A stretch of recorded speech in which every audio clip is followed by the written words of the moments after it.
Hi everyone, thanks for joining me again today. Today we'll be talking about things that we can be doing while practicing in order to make the practicing more effective. One thing that we can do is to structure the practice time. If you know that you have a certain number of things that you need to work on, spend a certain amount of time during the practice session working on those things.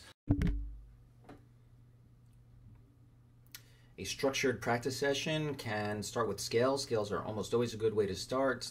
5 minutes, 10 minutes, 15 minutes, whatever. The truth is most students don't much like working on them, but they're incredibly valuable and they're excellent for warming up. Etudes can be very useful. You might have picked out one or two for yourself. Perhaps your teacher has assigned one or two. Each one usually explores one or two aspects of expression or technique. They can be extremely useful as well. Including these in your structured practice session, 10 minutes, 15 minutes, whatever, can be very useful as well. If you're in a group of any size, from a duet, trio, quartet, all the way up to a full symphony orchestra, you will have your part that you are responsible for. When you get to rehearsal, you should really have that part completely mastered and under your belt. Rehearsal time is best spent putting all of it together rather than worrying about particular things with individual parts. So having spent that time during your individual practice will make a huge difference. I strongly recommend you include that in your individual practice sessions. Obviously, if you're preparing for some sort of a presentation, a performance, or an audition, of course you'll need to spend some time working on that. But even if you don't have anything in particular coming up, working on some of these solo pieces can be extremely helpful. It's good to develop your musicality, good to develop your technical abilities, and those will carry over into everything else that you play and work on as well. So I strongly recommend keeping these in progress even while you're working on other things as well.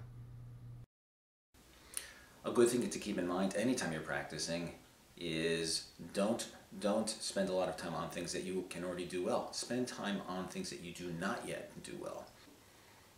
As you're working on sections, in order to get them better, work on them slowly. Very important to work on them slowly. Everybody agrees that slow practice is the way to go. The late great cellist Janos Starker was fond of saying that that slow practice equals fast progress, that fast practice equals slow progress, and of course no practice equals no progress. So this is a section that I've been working on recently. As you can see, it's still not quite in finished form yet. It's taken a certain amount of time. This is at its final speed. Now, in order to get to this point, we had to spend a good amount of time working on it at much slower speed, as you can see in this simulation here.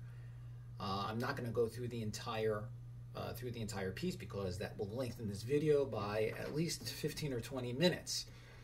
But as you can see, it's necessary to go through a difficult passage like this first very slowly. And in fact, in this simulation, this is actually a little bit too fast. In order to go through it and really see everything that's going on and to internalize all those things, you have to really go very slowly.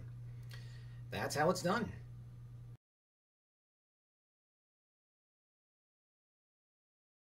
Another thing that can help a great deal is, as you're working a particular section, break it down into its smaller component pieces. Work it into just a few notes at a time, sometimes even one or two notes. Work those little sections until you know exactly what's going on and can deal with it, and then slowly put them back together. It's kind of like breaking things down and then building them back up again. The importance of taking a section and working it into smaller pieces to deal with one at a time, very important. This section right here is the music that I was demonstrating earlier in the part where I talked about working slowly. If you look at this, it's kind of intimidating. It is in fact pretty tricky.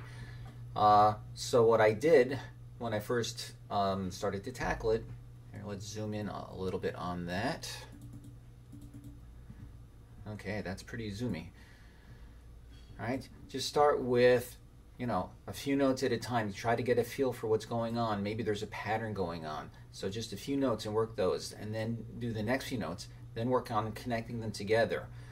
Use that entire approach for the section, and as you do it, you'll be able to piece more and more of it together until you can finally do the whole thing from beginning to end fairly comfortably. It takes time, and sometimes it can be sort of tedious, but the payoff can be huge. If you're going to be practicing for more than a few minutes, go ahead and take breaks every so often. Maybe after 20 or 25 minutes of some good practice time, stop. Go ahead and get up, maybe get a drink of water, maybe a soda or some other drink that you prefer. You could go and check your email or see if there's anything else going on, maybe see a short video on YouTube, lots of things. Another thing that can make practicing go well is reward yourself. If you've been practicing very assiduously on one or more items, go ahead and play something for fun. Spend a few minutes playing one of your favorite songs, a section of what you're working on that you do know well, just for the reinforcement and just for the, well, as I say, just for the fun of it.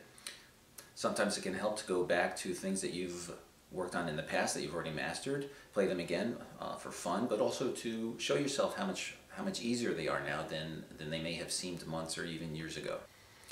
Well, I hope some of these will be helpful to you. I hope that you'll be able to incorporate some of them and make your practicing more effective and more fun. Thanks for joining me today, and I hope to see you again next time.